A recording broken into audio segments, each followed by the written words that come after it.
when patients come to my office and our office at UAMS Orthopaedics, we have a clinic that's off-site, so it's easy to hopefully get in and out, easy for patients and families to manage. But what I hope to instill in the patients is they can experience a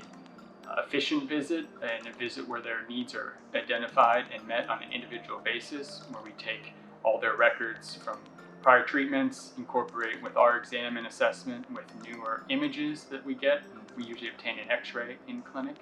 to evaluate the hip or knee joint that is under discussion, and we put all that together to come up with a treatment option that's suited for the individual patient. At UAMS Orthopaedics, we really take a holistic approach to managing patients who especially come in with hip and knee complaints. A lot of patients have usually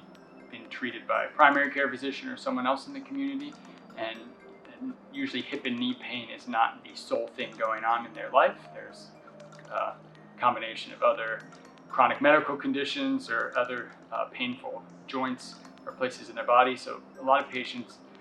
may have been or are currently taking opioid medications for a variety of reasons, and we really try to work with the patient and their other medical providers to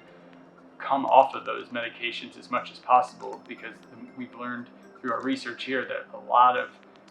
if a patient is to pursue joint replacement or something needing a revision, like a revision joint replacement, that being on narcotics can really hinder their results, both from a pain aspect, from a functional recovery aspect, and may even place them at a higher risk for needing more surgery down the line. So we really work on the front end to educate patients,